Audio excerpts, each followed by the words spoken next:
तो कल तो तबीयत डाउन थी तो कुछ एमसीक्यू नहीं हो पाया होगा ना? नहीं सर, वो पूरा दिन ऐसे ही चला। ओके ओके, तो सुनो, simple, the line coming out of the prism is observed by high resolution spectrograph. Conclusion क्या है उसका? फाइनल कंक्लूजन क्या है बेटा? कि ऑर्बिट्स के अंदर भी है ना, सब ऑर्बिट्स होते हैं ऐसा। हाँ तो हाँ, सब orbits are the elliptical path present inside the orbits. हाँ। ओके, ये एलिप्टिकल पाथ होते हैं ऑर्बिट के अंदर जब प्रेजेंट होते हैं, राइट? तो अब ये क्वेश्चन आता है कि भाई ऑर्बिट तो सर्कुलर होता है, तो ये एलिप्टिकल पाथ उसके अंदर कहाँ से आ जाएगा? बराबर ना? हाँ। तो उसने क्या बोला कि जो एलिप्स होता है उसमें दो एक्सिस होती हाँ, एक है, एक मेजर एक्सिस और एक माइनर एक्सिस। ओके, तो मेजर एक्सिस और माइनर एक्सिस का जब लेंथ बराबर हो जाता है then it is called a special case orbit. Orbit is a special case of what? Ellipse when हाँ। major axis and minor axis are identical. Right ना? वो बराबर पता है ना, वो याद है ना? हाँ सर। हाँ हाँ, तो एक फॉर्मूला है, एक कभी कभी आ जाता है इसके ऊपर क्वेश्चन, तो हम लोग जनरली ऐसे लिखते हैं उसको, length of major axis upon. Upon, बताया था क्या कल? नहीं, मैं बस गैस मारा। एकदम परफेक्ट मारे। Length of, minor axis. Yes, and that is equal to major axis को अपन बोलेंगे n और माइनर एक्सिस को क्या बोलेंगे? k। ओके, आगे चल के तुम देखोगे कि जो n है ना वो रिप्रेजेंट करता है प्रिंसिपल क्वांटम नंबर। अब दिमाग में ख्याल आता होगा कि सर ये क्या है हाँ, ये प्रिंसिपल क्या है? क्वांटम नंबर, ये क्या होता है? यही वो शेल बताता है ना, KLMN वो। अच्छा। हाँ समझ, हाँ। ऑर्बिट नंबर बताता है, क्या बनाता है? Number of orbit. और इसको क्वांटम नंबर क्यों बोला, ये आगे चल के हम लोग क्वांटम फिजिक्स देखेंगे। हाँ ठीक है। समझ में? हाँ। तो उसके बेसिस पे ये सब आएगा। और यहाँ पे के जो है ना, के, इसके हाँ। लिए फिलहाल के लिए ऐसे याद रखना, के फिलहाल के लिए याद रखना, इसको बोलते हैं एजीम्यूथल क्वांटम नंबर। ओके। हाँ समझ में? हाँ। अब ये क्या होता है, कैसे होता है, वो सब बाद में बता दूंगा। और इसका जो वैल्यू होता है ना, ये it can be any integer, ठीक है। That is 1 2 3 till n, right? हाँ, बस फॉर नेगेटिव नहीं हो ईच वैल्यू सकता। Of, for each value of n। हाँ समझ में? तो हाँ। अगर फर्स्ट ऑर्बिट का केस लेते हैं हम लोग, किसका? फर्स्ट ऑर्बिट का अगर केस लेते हैं तो फर्स्ट ऑर्बिट में क्या होगा? n इज इक्वल टू 1 होगा, k इज इक्वल टू भी क्या होगा? 1 होगा। हाँ ना? हाँ। देखो ना, मेजर माइनस एक्सिस सेम हो जाएगा। मैंने तुमको लास्ट टाइम शायद से बताया था कि ये जो था अपना एलिप्स है, राइट? और ये सर्कल है। हाँ, इसमें जो मेजर एक्सिस थी वो समवॉट अराउंड कुछ ऐसी थी। वो हॉरिजॉन्टल जा रही थी। मतलब ये थी, यस, राइट ना? और ये माइनर है, बराबर? अगर दोनों हाँ। बराबर हो गए तो क्या हो जाएगा? ऑर्बिट, ऑर्बिट बन सर्कुलर। जाएगा। हाँ। ओके, तो फर्स्ट ऑर्बिट है ये, कौन सा है? First orbit, n is equal to A, K is equal to 1। दोनों 1 1 हो गए तो लेंथ ऑफ मेजर एक्सिस किसके बराबर हो जाएगा? Minor axis. Minor axis. तो अगर तुम देखो तो इसकी कोई जरूरत अब नहीं है, हाँ। बराबर ना? मतलब इसको मिटा देना चाहिए ये पार्ट, और जो पहला पार्ट होगा दैट विल बी स्ट्रिक्टली क्या हो जाएगा? स्फेरिकल, हम्म। राइट ना? हाँ।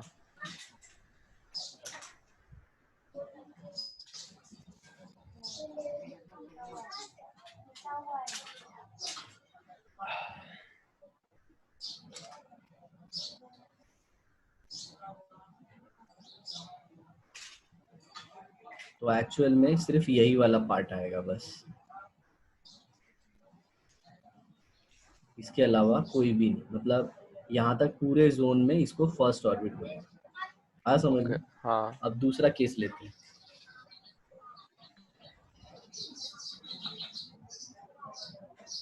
जो तो दूसरा केस होगा मतलब सेकेंड ऑर्बिट। सेकेंड ऑर्बिट के लिए इनका वैल्यू क्या होगा? 2 और के कितना हो सकता है? 1 एंड मतलब कोई भी n का वैल्यू होगा ना तो उसके लिए वो n वाला वैल्यू लेता है। जैसे n इज इक्वल टू 2 है तो k 1 से स्टार्ट हो, मतलब 1 to n जाएगा। ऐसा है देखो 1। मतलब जो ऑर्बिट सेकंड ऑर्बिट का जो भी वो रहेगा उसका लिमिट रहता है, हाँ हाँ उसे वो k है ना, स्पेसिफिक के। हाँ बराबर। It has a limit from 1 to n, बराबर। हाँ तो सेकेंड ऑर्बिट में क्या आएगा?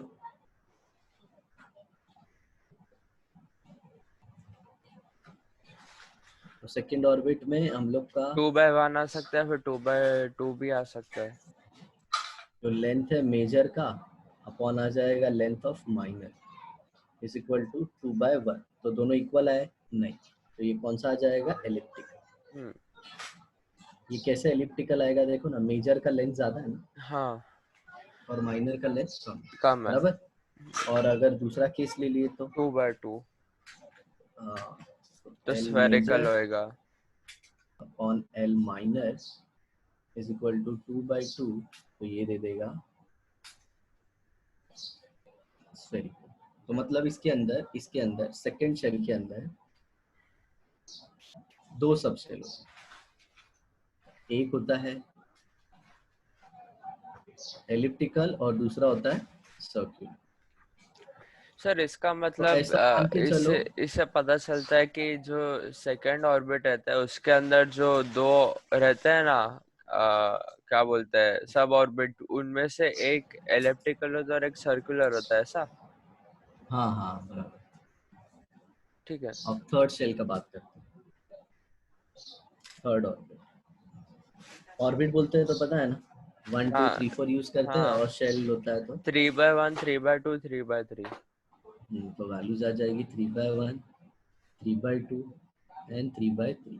तो इधर तो क्या हो गया? इक्वल हो गया दोनों। तो दो तो दिस एलिप्टिकल और एक spherical exactly circular. Both will be elliptical. हो गया ना? हाँ वैसे ही सर। आगे करते जाओगे आते जाएगा, बट इसमें प्रॉब्लम आ गया। फिर आगे बताया था ना लास्ट टाइम भी क्या सर?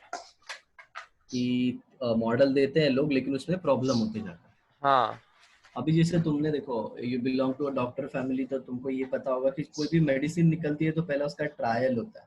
हाँ और ट्रायल के लिए टेक्स ऑलमोस्ट 10 ईयर। पहले हम किसी बर्ड को देते हैं, पिजन चूहे को को। बेसिकली, देन हाँ चूहे को, फिर उसके बाद थोड़ा और बढ़ते हैं, फिर मंकीज पे भी आ जाते हैं, फिर फाइनली ह्यूमन को देते हैं, राइट ना? हाँ तो ऐसे ही जब मॉडल डेवलप हुआ था ना तो इट टुक 60-70 ईयर्स। और सब लोग का थोड़ा थोड़ा थोड़ा थोड़ा थोड़ा थोड़ा कंट्रीब्यूशन करके ये सब मिल गया। ओके। हाँ तो सर। यहाँ पे आपने कंक्लूजन क्या देखा कि किसी भी ऑर्बिट के अंदर नंबर ऑफ सब orbit in an orbit is equal to number of orbit। थोड़ा एंटी है ना? Number of suborbits in an orbit is equal to number of orbits. हाँ मतलब अगर फर्स्ट ऑर्बिट तो उसके अंदर सब ऑर्बिट भी कितने होंगे? एक ही होंगे। और अगर सेकेंड ऑर्बिट है तो उसके अंदर सब ऑर्बिट भी दो। थर्ड है तो सब ऑर्बिट कितने होंगे? तीन। ओके, जैसे ये देखो, फर्स्ट के अंदर सिर्फ एस होता है, सेकेंड के हाँ अंदर एस और पी होता है, थर्ड के अंदर एस पी डी। और अगर फोर्थ लोगे ना तो उसके अंदर चार आएगा। कौन सा? SPDF। हाँ, S P D F.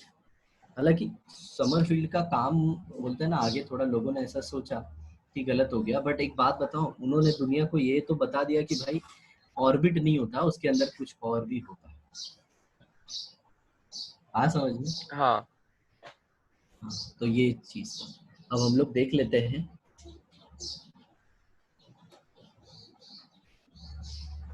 Sommerfeld ने एक और चीज बताया था, the difference in thickness as well as splitting of spectral lines. पता है ना थिकनेस जो था, अरे ये नील बोर मॉडल में ऐसी लाइन आई थी। हाँ हाँ, हाँ उसका रीजन दिया ना, हाँ, उसका रीजन दिया कि ऑर्बिट के अंदर क्या होता है, सब सब ऑर्बिट्स ऑर्बिट। होता है। अब सबसे पहला जो लिमिटेशन है ना वो देखते हैं। We came to end of Sommerfeld. तो इसका जो लिमिटेशन था उसमें सबसे पहला पॉइंट जो था वो था कि can not give the correct number of lines observed in fine structure. मतलब बताया लेकिन वो लाइंस करेक्ट नहीं थी। जैसे इसने बताया ना सेकंड से फर्स्ट में आता है तो 2 लाइन आना चाहिए, बट ये एकदम एग्जैक्ट नहीं है। हाँ क्यों समझ में। सर? हाँ आगे चल के तुम देख लोगे। मतलब जब हम लोग इसके बाद वाला मॉडर्न पढ़ेंगे क्वांटम मैकेनिकल, ये लास्ट है। हाँ सर इसके इसका मतलब लोगों ने एक्सेप्ट तो कर लिया था ना कि सब ऑर्बिट्स होते हैं। हाँ हाँ, लेकिन बोलते हैं ना हर जगह नहीं इसका राइट है, हर जगह ओके। राइट नहीं है, कुछ जगह राइट भी आ रहा था। जैसे मैं एक बात बताऊं, मैंने तुमको भले बोल दिया बट सेकंड से फर्स्ट के लिए वो राइट आ रहा हम्म। था। तो उसमें है ना एक आध दो लाइन ऐसे एक्स्ट्रा भी दिखी, और वो क्यों दिखी वो भी मैं बता दूंगा। ठीक ठीक है। है। हाँ और जो वैल्यू का के जो बोल रहा था ना वो 1 2 3, मतलब उसका लिमिट 1 से लेके एन तक होगा ऐसा बोला था ना उसने, के हाँ का। तो हाँ एक्चुअल में वो 0 1 2 3 मिला ऐसा में, और लिमिट था n-1। मतलब k can never be equal to n ऐसा। और किसने बताया ये, क्वांटम मैकेनिकल मॉडल है। तो दो हाँ। लिमिटेशन, सबसे पहले क्या, द करेक्ट नहीं द था, correct number the of. exact number of fine lines inside the line observed by Neil Bohr was not correct.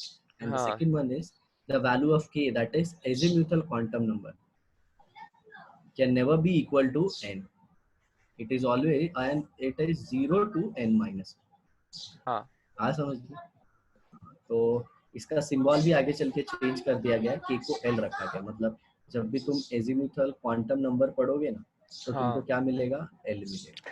हाँ। सर के क्या होता है, मैं भूल गया वो। सिंबल है एजीम्यूथल क्वांटम नंबर का, वो लेंथ बताता है किसका, पता है, अपना माइनर एक्सिस। माइनर एक्सिस का लेंथ बताता है ना, इसके वजह से एल लिख दिया ना। हाँ, के का वैल्यू जो था length of major axis upon length of minor axis, minor का ही लेंथ बताता है, वही बताता है। ठीक है, तो समर फील्ड को भी अलविदा कहना। आगे समझ में। हाँ सर। चलो अब आ जाते हैं नेक्स्ट, हेजनबर्ग अनसर्टेनिटी प्रिंसिपल। हाँ सर, आपने कभी बटरफ्लाई इफेक्ट का नाम सुना है?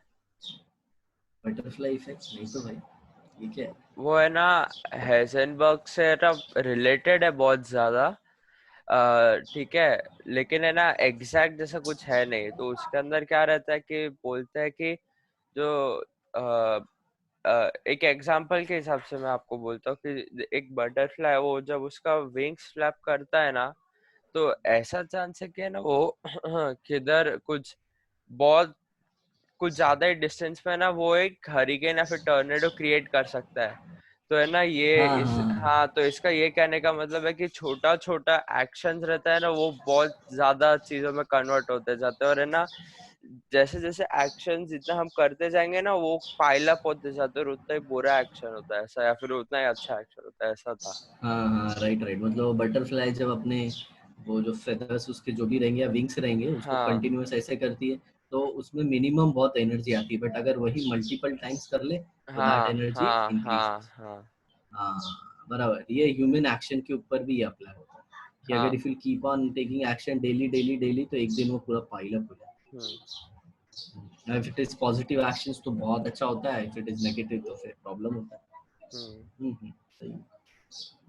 अब नेक्स्ट बताता हूँ मैं तुमको, जो कंसेप्ट है इसका नाम है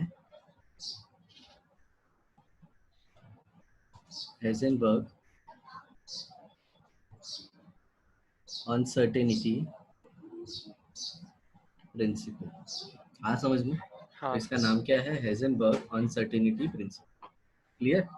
हाँ हाँ, मतलब इनका एक सिंपल सा स्टेटमेंट क्या पता है? अकॉर्डिंग टू इसका शॉर्ट फॉर्म हम लोग कभी भी ऐसे लिखेंगे, HUP, बहुत बड़ा है तो बार बार लिखूंगा। ओके, तो हेजनबर्ग अनसर्टेनिटी प्रिंसिपल क्या कहती है? It is impossible to determine, impossible है to determine both position and momentum, both position and momentum of electron around nucleus simultaneously.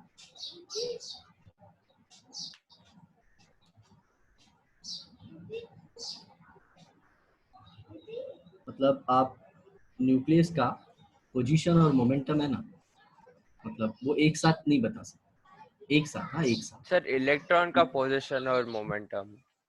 हाँ, तो इनका कहने का मतलब क्या है पता है? जब आप इलेक्ट्रॉन की पोजीशन को देखने जाओगे ना, तो उसके मोमेंटम में चेंज हो जाएगा, और जब हाँ उसकी मोमेंटम को देखने जाओगे तो उसकी पोजीशन नहीं बता। हाँ, मतलब ऐसे ले लो, ऐसे ले लो कि you are standing near the कि जब पोजीशन हाईवे। देखने चाहेंगे ना, वो एक्चुअली है ना, वो मोमेंटम की वजह से थोड़ा और आगे चले जाएगा, हाँ, जो तो उसका अगर आप एक्चुअल हाईवे के पोजीशन नहीं है। अगर हाईवे के बगल में हो और यहाँ से बुकाटी वेरॉन जा रही है, समझ में? आप बहुत ज्यादा स्पीड में, पता है ना, there is fastest moving car. हाँ तो अगर आपने बोला कि नहीं मुझे बुकाटी वेरॉन देखना है, तो आपको क्या हाँ करना होगा? इसकी स्पीड को कम करना होगा, हाँ और जब आप इसको अच्छे से देखोगे तब आप इसकी स्पीड के बारे में कुछ नहीं बता पाओगे। हाँ तो मतलब ये बात ऐसी हुई कि जब बुकाटी वेरॉन बहुत स्पीड में चल रही है तो आप उसको नहीं देख सकते, और जब आप उसको देखोगे तो आप उसके स्पीड का पता नहीं पता लगा। हाँ मतलब दोनों में एनोमलिटीज है, एक को परफेक्ट जान रहे हैं तो दूसरा बढ़ जा रहा है उसको हम्म जानने में, और जब दूसरे को जानने की कोशिश कर रहे हैं तो पहले वाले में प्रॉब्लम हो जाए। हाँ तो इसी के बेसिस पे हेजनबर्ग ने अपना, बोलता है ना, फॉर्मेट दिया, delta x into delta p greater than equal to h upon 4 पार। आया समझ में? हाँ सर। ऐसे। सर ओके, तो फोर इसमें पाई डेल्टा के एक्स क्या बदले, है? सर 4 पाई के बदले हम 4 into 180 लिख सकते हैं। 4 इंटू 180। 4 इंटू 180? हाँ अच्छा, वो एंगल ले रहे हो क्या उसको? हाँ, नहीं नहीं, उसका वैल्यू मतलब लेंगे इसके अंदर एंगल, 3.14। इसके अंदर एंगल का कुछ नहीं रहता, इसके अंदर पूरा वैल्यू का ही रहेगा अभी। ठीक है, चलो देखो, तो यहाँ पे डेल्टा एक्स क्या है? अनसर्टेनिटी इन पोजीशन, और जो डेल्टा डेल्टा पी है क्या है? ये है डेल्टा ऑफ एम वी, मतलब क्या हो जाएगा? M delta of v. तो इसको क्या बोलेंगे हम लोग? इसको बोल देंगे uncertainty in, momentum. Uncertainty in, हाँ, मास तो सेम रहेगा तो सिर्फ उसका वेलोसिटी होता है। अनसर्टेनिटी इन मोमेंटम आ गया। Is that clear? हाँ। हाँ, मास तो हमेशा फिक्स रहता है, राइट? अगर हम्म। समझो, मैं अनसर्टेनिटी इन एक्स को जीरो करने जा रहा हूँ, अनसर्टेनिटी इन एक्स मतलब मैं उसकी उसका पोजीशन को पोजीशन। एग्जैक्ट जानना चाहता हूँ अगर, हाँ आया समझ में? तो हाँ देखो जरा फॉर्मूले के हिसाब से क्या होगा, delta v will tend to infinity. हाँ, ये जीरो सही। रख दो और इसको इधर ले लो, हम्म। तो ये एम डेल्टा वी, मतलब थोड़ा सा फॉर्मेट चेंज कर देता हूँ, h delta by zero x into zero तो, डेल्टा वी। हाँ, delta p is equal to H/0, तो वो नॉट डिफाइंड भी हो सकता है, फिर इन्फिनिटी होएगा। हाँ, मतलब सिंपल सी बात है, जब मैं एक्स में अनसर्टेनिटी को कम करने जाता हूँ तो वेलोसिटी में अनसर्टेनिटी बहुत बढ़ जाती है, और वेलोसिटी में बहुत ज्यादा अनसर्टेनिटी बढ़ गया तो सिंपली आप क्या कह सकते हो कि दोनों चीजों को एक साथ हम पता नहीं कर सकते। हाँ आ समझ में? चलो एक एग्जांपल देता हूँ मैं तुमको इसका। मान लो किसी का एग्जैक्ट जो पोजीशन, सर, हेज़ेनबर्ग को ये फॉर्मूला आया कैसे?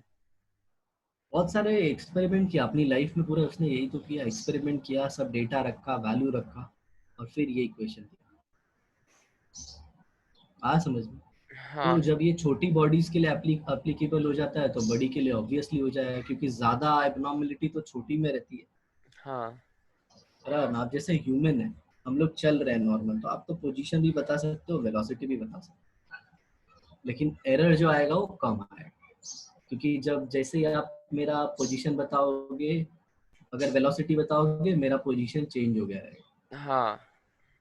चल रहा हो तो, अगर स्टैंडिंग हो तो वेलोसिटी नहीं बता सकते, या हम्म, स्पीड, जो भी, राइट ना? हाँ सर। अगर अगर एक्स नॉट जो है, मान लो वो सर एग्जैक्ट पोजीशन। सर हाँ अगर वेलोसिटी अपना 0 है, मतलब हम एक ही जगह पे बैठे हैं, हाँ तो लेकिन सर वो जो फॉर्मूला है उसके हिसाब से तो अगर जब हम वेलोसिटी जो अपना मोमेंटम है उसको 0 ले लिया, ठीक है, क्योंकि वेलोसिटी 0 तो मास इनटू वेलोसिटी 0 ही हो जाएगा, तो 0 जब नीचे जाएगा तो h/0 आएगा। और और अब वो इन्फिनिटी हो जाए। सर लेकिन अगर वेलोसिटी 0 रहता है अपना, तो हम इन्फिनिटी पे थोड़ी ना जाते हैं, हम तो एक ही जगह पे रहते हैं ना। अनसर्टिनिटी इन्फिनिटी होगा। मतलब वो किधर समझ भी हो में आया? सकता है उसका मतलब। और सुनो, एक्चुअल में ऐसा होता है, जैसे ये डेल्टा एक्स इंटू ऐसे जीरो कर दिए ना, तो एच दैट ग्रेटर देन 4 पाई, तो ये पूरा जीरो हो जाएगा। समझ में आया? और हाँ हाइजेनबर्ग अनसर्टिनिटी प्रिंसिपल किसके लिए पता है? जब दोनों चीज हम लोग, वो बॉडी जिसके बारे में आप पढ़ाई कर रहे हो ना, it should have both the things, that is position भी होना चाहिए और उसके पास मोमेंटम भी होना चाहिए। अगर उसके पास मोमेंटम ही नहीं है, तो आप हेजनबर्ग लगा ही नहीं सकते ना। अच्छा, नहीं समझे? नहीं समझे? समझा समझा समझा। हाँ, the body should have both position as well as momentum.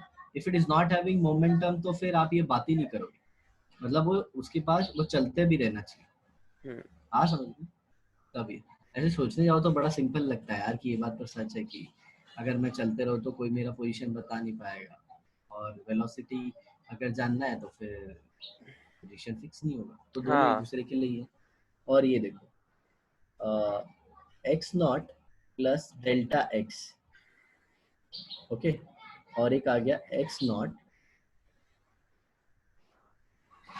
Minus delta x. मान लो ये एग्जैक्ट पोजीशन है, कौन सी एग्जैक्ट पोजीशन? तो एक्स नॉट होगा क्या? X not will be less than x not plus delta x, and it will be greater than x not minus delta x. अब question आता होगा, ये एक्स नॉट एग्जैक्ट पोजीशन हो गया, delta x क्या है? डेल्टा एक्स है uncertainty in position. बोलो, समझ में आया? हाँ सर। अब इधर देखो, एग्जाम्पल को समझो जरा। मान लो मैं मीरा रोड आया, हम्म।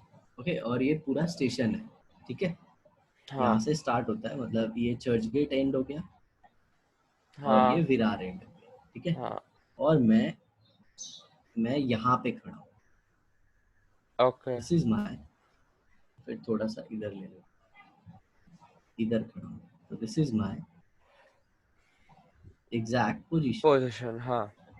बोलो, समझ में आया? और तुम आ रहे हो यहाँ से, ध्यान से ठीक सुनो, है। और तुम यहाँ से आए, तुम यहाँ से आए, हाँ ओके, तो ये मेरा एग्जैक्ट पोजीशन है। और तुम क्या सोचते हो? सर इधर, सर किधर है? इधर। आ रहा है ठीक है। समझ में? हाँ तो ये एग्जैक्ट पोजीशन है, मतलब ये एक्स नॉट है, और हाँ। तुमने इसमें इतना अनसर्टेनिटी ऐड कर दिया, तो ये डेल्टा एक्स है। और ओके। अनसर्टेनिटी तुम्हारी कितनी है? ये अच्छा, राइट। हाँ, अब ये देखो, मतलब ये जो मेरी हमेशा बोलते एग्जैक्ट। हैं ना सर, तुक्का मारना, वो देखे तो यही हो गया हम्म। ना। हाँ हाँ हाँ हाँ, समझ में आया? हाँ। तो अब ये delta X can be positive और it can be negative, it depends on your thinking. बराबर? अब तुमने सोचा कि सर एग्जैक्टली इधर, हाँ। बराबर? अब आप किस एंड से सोच रहे हो? अगर आप सोचोगे चर्च गेट एंड से, तो मेरी जो एग्जैक्ट पोजीशन है, दैट इज एक्स नॉट, हाँ। और ये अनसर्टिनिटी है, और आप यहाँ पे सोच रहे हो, यहाँ पे, हाँ।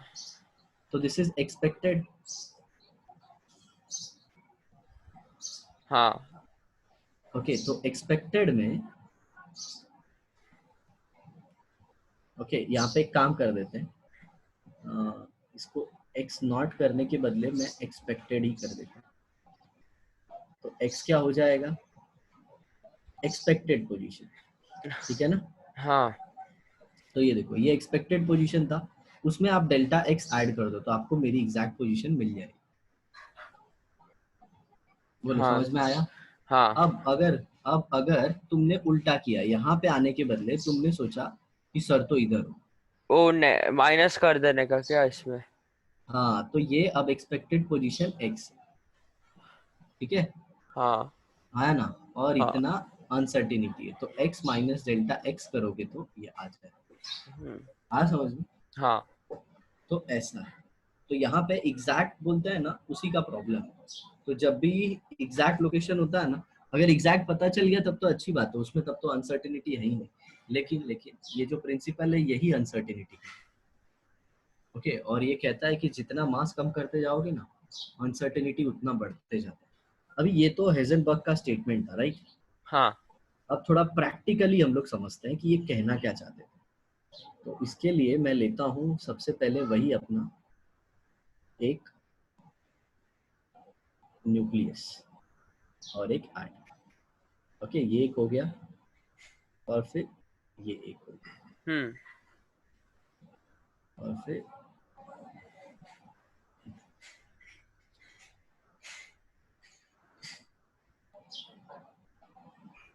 बट है अपना ये जो था इसने तो एक ही लिया था ना, मतलब हाइड्रोजन के लिए जो मॉडल था उसमें तो एक ही था, हाँ तो उसको एक्सप्लेन करने के लिए मैं एक ही शेल लेता हूँ, ज्यादा नहीं लेता, राइट। ये हो गया। अब देखो जरा कि इसका जो न्यूक्लियस है वो इधर है, ठीक है। अब तुमको है ना प्रैक्टिकल बता रहा हूँ, जो हेजनबर्ग ने किया था, ये सब तो चूरनपन का, गाड़ी ओके। चल रही है बहुत फास्ट, हाँ पार्टी हाँ हाँ बैकग्राउंड तो हाँ नहीं दिखेगा ये वो। अब यहाँ पे देखो, सपोज सपोज इलेक्ट्रॉन इधर है कुछ टाइम के लिए, हाँ। राइट, और उसका न्यूक्लियस से कुछ डिस्टेंस है, मान लो ये कुछ डिस्टेंस पे है, हम्म, राइट। और तुमको इसको देखना है, तो तुम कैसे देख पाओगे, सिंपल सी बात है, न्यूक्लियस तो दिखेगा नहीं, अरे हाँ मतलब इलेक्ट्रॉन तो दिखने वाला नहीं है। तो हाँ। तुमने क्या किया पता है, तुमने इसके ऊपर एक वेव छोड़ा, ठीक है। अच्छा, और जैसे कैसे, जैसे है ना वो वेव से पास होता है, वो वेव ब्रेक होता है ऐसा?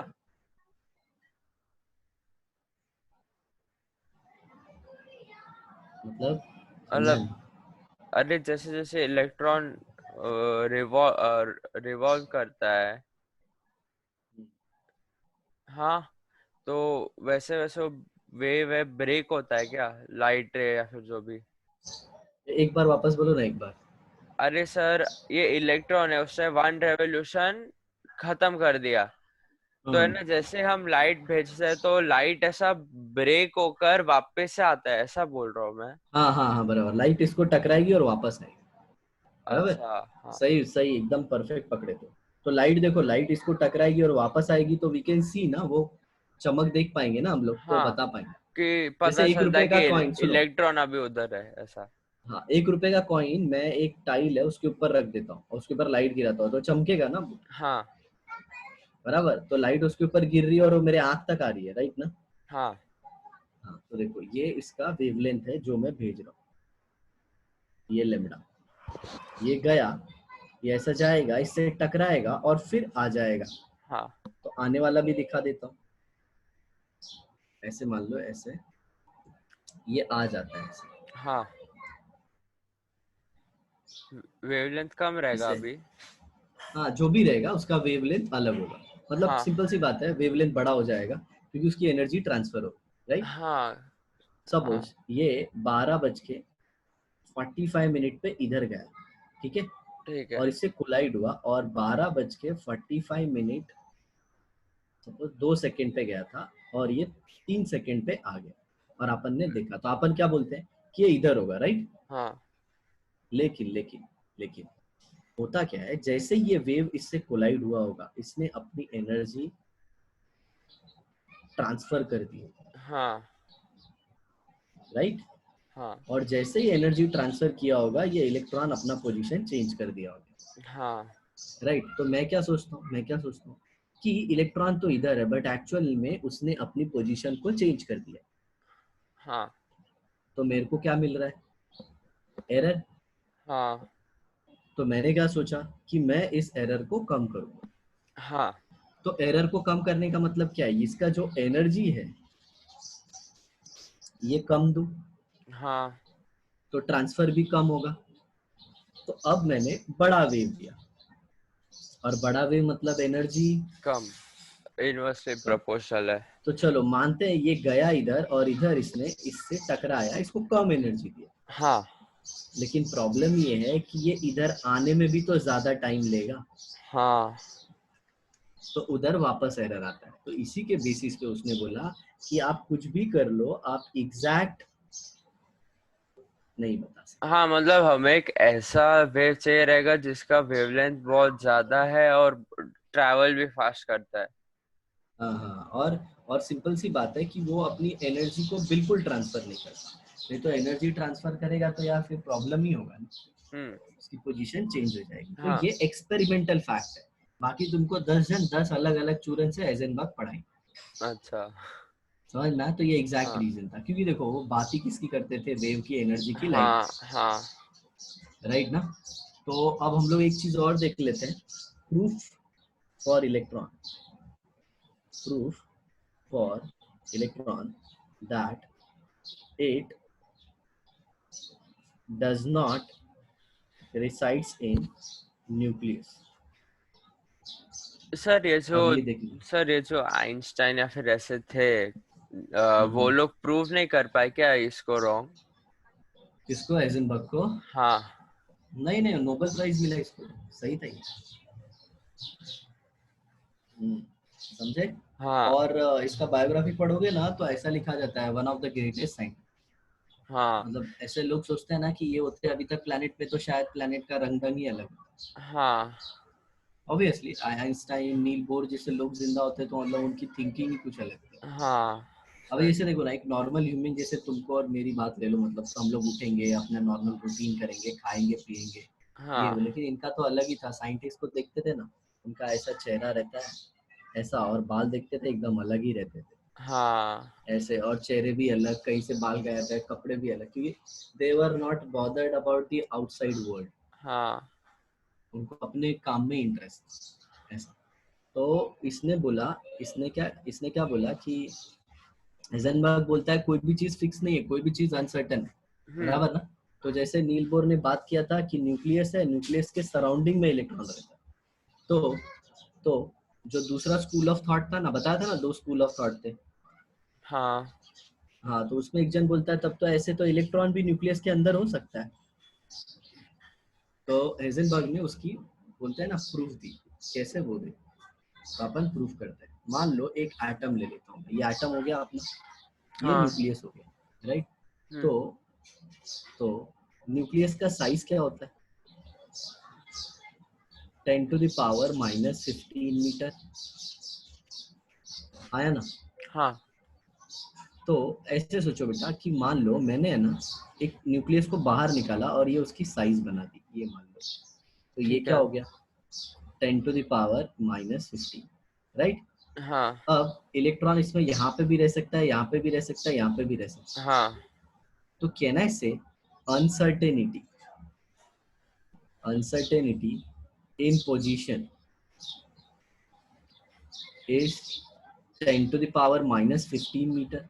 हाँ अगर तुम एक बड़े घर में रहो तो तुम्हारे एक पर्टिकुलर स्पॉट पे होने के भी अनसर्टेनिटी बढ़ जाएगी ना। हाँ, मतलब कैसे, जैसे मान लो, जितना बड़ा न्यूक्लियस का जितना बड़ा एटम होएगा उतना ही ज्यादा अनसर्टेन होएगा क्या, कि इलेक्ट्रॉन की हाँ तरह? हाँ हाँ, बराबर। नहीं हम लोग तो ऐसा अब अगेंस्ट मान के चल रहे हैं, अगेंस्ट मान के चल, क्या अगेंस्ट मान के चल रहे हैं पता है, कि हम मानते हैं कि चलो ठीक है, अगर इलेक्ट्रॉन न्यूक्लियस में मिलता, हाँ ऐसा प्रूफ, मतलब इसको प्रूफ करेंगे तो फिर सारे फैक्ट्स को चेक करेंगे क्या वो सही आते हैं।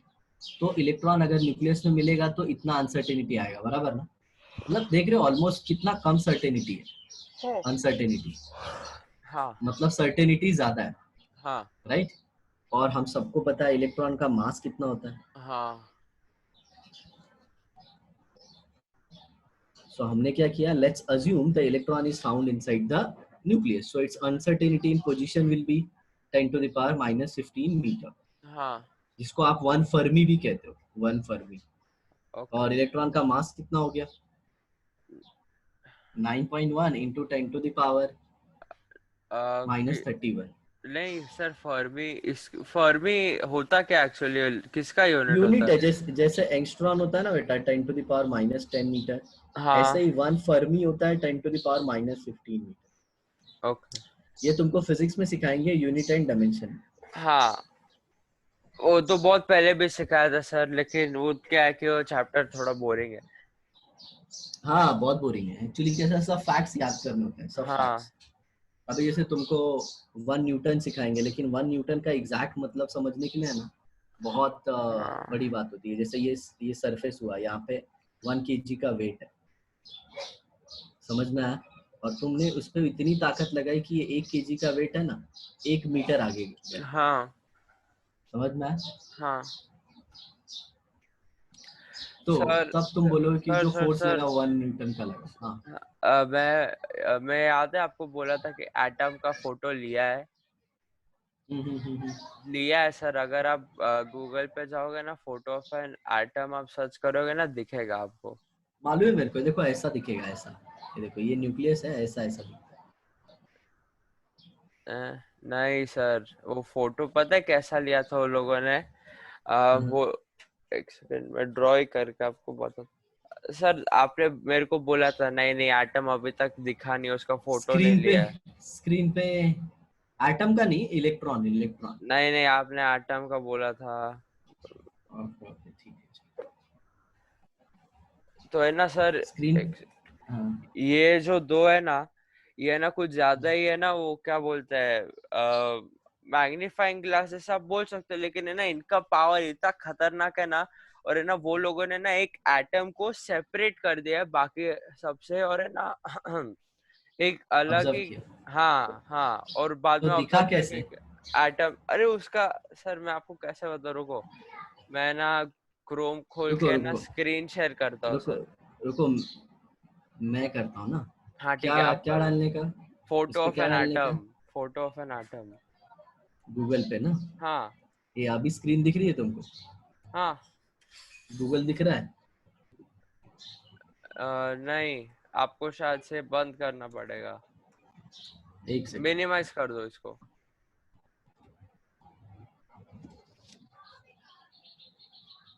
हाँ रुको मैं दिखाता हूँ, दिखा? एक सेकंड। अरे सर मैं खुद देख रहा हूँ इसके अंदर। हाँ ये देखो यही वाला है ना? हाँ हाँ राइट। सर, देखा मैं बोला था कि है। और आपको पता है सर, मैं ना ये ना पता है कितने सारे टीचर को बोल चुका कि नहीं एटम का फोटो लिया गया है, रिसेंटली लिया है, वो बोलते नहीं एटम का फोटो ले ही नहीं सकते। हाँ हाँ देखो मैं तुमको बताता हूँ क्या है एक्चुअल में, वो बताता हूँ क्यों नहीं बोलते। क्योंकि ये जो तुम बोल रहे हो ना, ये जो डिवाइस है, हाँ जैसे ये देखो, हाँ, एक सेकेंड ना, ये जो तुम डिवाइस बोल रहे हो ना, ये हाँ आ रहा है समझ में? इसके बीच में ये एटम है, राइट? हाँ। तो ये एटम का डिटेलिंग नहीं मिला है आपने को। मतलब डिटेलिंग मतलब? अ, मतलब जैसे हम लोग ये न्यूक्लियस मानते हैं, ठीक है? हाँ और इसके सराउंड में जो इलेक्ट्रॉन होता है ना, हाँ। वो वैसा कुछ नहीं दिखा। इसने सिंपली ऐसे दिखाया कि ये एग्जैक्ट पिक्चर नहीं दिखा दिया एकदम, जैसे नेगेटिव में अपना फोटो आता है ना, कि ऐसा ही होता है। समझ में आया? अच्छा। हाँ वो प्रॉब्लम है, समझे? पहली बात तो इसने सबसे बड़ा क्या किया पता है? एटलीस्ट एक एटम का आउटर अपीयरेंस तो देख लिया इसने। हाँ हाँ समझ में? वो हाँ। भी नहीं कोई देख पाता, वो एटम इतना छोटा होता है, तो हम्म। वैसा बोला जाता है। और कुछ लोग ऐसे टीचर लोग, मतलब जैसे, बुरा मत मानना बट मैं ऐसे बोलता हूँ कि सम ओवर एक्साइटेड टीचर।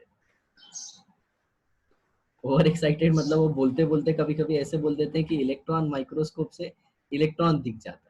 नहीं नहीं नहीं नहीं। एक्चुअल में उसका नाम इलेक्ट्रॉन माइक्रोस्कोप इसलिए है क्योंकि वो बहुत सारी छोटी चीजों को दिखा देता है। और हाँ छोटी चीजों को हम रिप्रेजेंट करने के लिए we use a word called edge electron. It हाँ doesn't mean that it makes you like electron visible. हाँ। समझा? हाँ सर। ये देख रहे हो ना कितना सही है ना, लिखने के लिए आप कहीं पे भी कुछ भी लिख सकते हैं। हाँ देखो ना, मैंने डायरेक्ट इधर लिख दिया गूगल का इमेज खोल के। हाँ सब टेक्नोलॉजी। चलो हम लोग आ जाता है अपने इस पे। हाँ दिख रहा है ना अभी? हाँ सर। ओके, तो इलेक्ट्रॉन का ये मैंने मास ले लिया, ठीक है। अब जरा फॉर्मूला देख लेते हैं, delta x into delta v greater than equal to h upon 4 pi m, बराबर सही है ना। हाँ लोग जरा वेलोसिटी को कैलकुलेट करते हैं कि अगर अगर न्यूक्लियस में होता तो उसकी वेलोसिटी कितनी होती, ठीक है। सर सर सर, एक और है, एक और हाँ, है। एक क्या बोलो। हाइड्रोजन एटम है ना, उसका फोटो हम्म, लिया है, वो है ना, कुछ क्वांटम कैमरा करके ऐसा कुछ बोलते हैं। तो है ना, वो इंफ्रारेड रेस और वो सब दिखा रहा है इसके अंदर, ठीक है। तो है ना आप देखो सर, या फिर बाद में देखना है तो वो भी देख लेना, तो कुछ है नहीं। देख लूंगा मैं। तो इधर देखो, डेल्टा एक्स का वैल्यू कितना आएगा, 10 to the power minus minus 15। Fifteen delta v will calculate greater than equal to h h upon by h कितना होता है, एच प्लैंक्स कितना होता है। कांस्टेंट 22/3, 20/3 नहीं ले सकते ना सर? लिख लो ले ना, सकते चलेगा ना, रफ कैलकुलेशन करें। 10 to twenty the by power minus 34 34, हाँ। Into 4 into twenty pi two by कितना होता है, सेवन 22/7 इंटू मास इलेक्ट्रॉन का 9.1। 9.1 इंटू 10⁻31। ऊपर ओके, वो इसको ऊपर ले लिया। हाँ, तो वो 3 हो जाएगा। और ये डेल्टा वी को इधर ले लिया और नीचे वापस लेता हूँ 10⁻−15। तो देखो, टेन टू हाँ दावर माइनस फिफ्टीन नीचे आएगा, तो हाँ 10⁻−15 और 10⁻−31 मिल जाएगा। हाँ। तो कितना हो जाएगा, टेन टू 46। दावर -46। और हाँ 46 ऊपर जाएगा तो प्लस हो जाएगा, 12 12। तो 12 आ जाएगा। तो ये क्या होगा, 20/3 into 10⁻12 upon 4 into 22 into 7 into 9.1। हाँ अभी सही है। तो अभी देखो क्या हो जाएगा, थर्ट 20/3 हम्म इंटू 10⁻12 इंटू 22 इंटू 7 इंटू 9.1। बोलो, ये समझा। हाँ। चलो ये 2020 को अप्रोक्सीमेटली कैंसिल कर देते हैं, ठीक है। 4 किधर गया? 2022 को अप्रोक्सीमेटली, अच्छा 4 ना, 4 तो इधर ही जाएगा, ठीक है। सर 4 5 से 20 कर दो। 4 5 सा 5 किधर है, 3 है। 4 5 से 20। अच्छा ऐसे बोल रहे हो, ठीक है ठीक है। तो 4 5 सा 20 ले लिया, चलो हाँ। ठीक है। 5 7 सा 30 ना, अच्छा हाँ, सही सही सही सही। 9 मैं 4 सा 36। हाँ चलो, और ये 4 5 सा 20, तो हाँ 5.2 मतलब क्या आ गया, 10⁻12 अपॉन 5.2 हाँ। अप्रोक्सीमेशन में। और ऐसे ले लेता हूँ, 10 raise 10 two into 13 upon 52। 11 upon 5.2 को 5 ले लेता हूँ, तो 2 आ गया अप्रोक्सीमेटली। हाँ तो ये क्या आ गया, speed 2 into 10⁻11 metre per second. अगर न्यूक्लियस के अंदर होता ना इलेक्ट्रॉन, तो उसकी स्पीड कितनी होती, 2 into 10⁻11 metre per second. And हाँ which is practically not possible, क्योंकि वो जो स्कूल ऑफ थॉट है ना सेकेंड वाला, उसमें एक साइंटिस्ट है आइंस्टाइन, हाँ। जिसने खुद ने बोला था कि the fastest moving particle is, या फिर fastest moving thing is light, that is 3 into 10⁸ metre per second. Second. तो तुम्हारे अजम्पशन के ही रॉन्ग आ रहा है, इसका मतलब न्यूक्लियस के अंदर इलेक्ट्रॉन कभी भी मिलने वाला नहीं। नहीं नहीं नहीं सर, मेरे को ये नहीं समझा कि अगर है ना लाइट इतना फास्ट है तो 2 × 10⁻11 क्यों नहीं, मतलब कंसिडर क्यों नहीं किया तो न्यूक्लियर? लाइट से फास्ट कुछ भी हो नहीं सकता ना, क्योंकि एक्सपेरिमेंटली इट इज हाँ प्रूवन। ओके, हाँ हाँ अभी तक नहीं मिला है, लेकिन अगर फ्यूचर में कुछ मिला ना, लाइट से अगर कोई चीज फास्ट हुई, मैं तुमको बताऊं, जो मॉडर्न फिजिक्स है ना, उसकी तो मतलब प्रॉब्लम हो जाएगा, उसके बहुत सारे बेस हिल जाएंगे। हाँ ओके, क्योंकि सब में यही अजम्पशन करके रखा है। हाँ तो हेजनबर्ग देखा ना तुमने, एकदम डिटेल में सीख लिया। अब हाँ। इसके ऊपर अपन जो अपना एंट्रेंस वाला काम है ना वो कर। सर एक सेकंड अब सर। हाँ हाँ,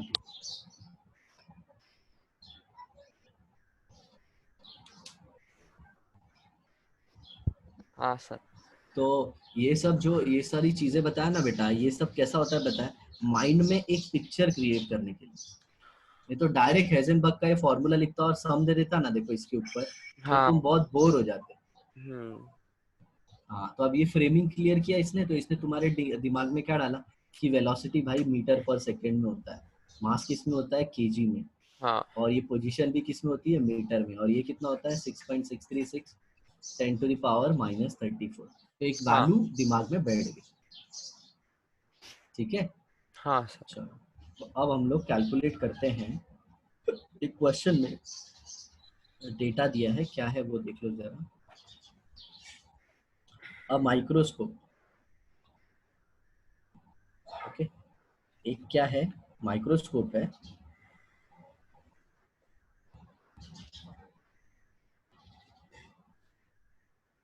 यूजिंग सुटेबल फोटोन।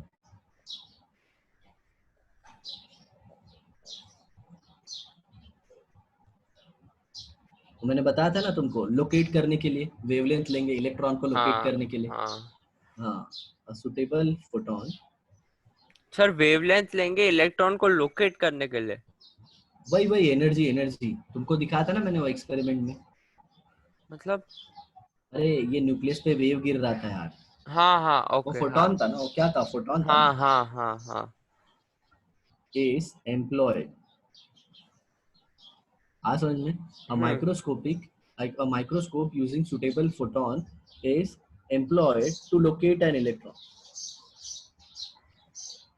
ठीक है। एक इलेक्ट्रॉन को लोकेट करने के हाँ। लिए in an atom with a distance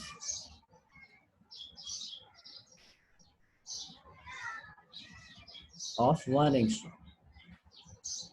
ठीक है। 0.1 ले लेते हैं और कम कर देते हैं, 0.1 angstrom।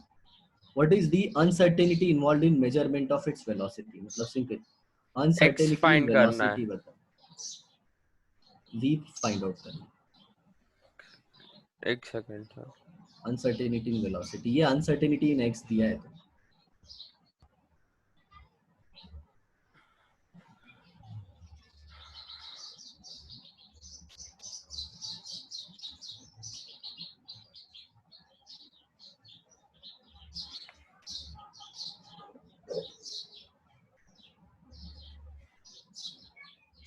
अच्छा, तो सर v को उधर ही रहने देंगे, मास और x को राइट हैंड साइड में लेकर चले जाएंगे। चलेगा जैसे भी कंफर्टेबल लगे तुमको। इसको 0.1 रहने देता हूँ।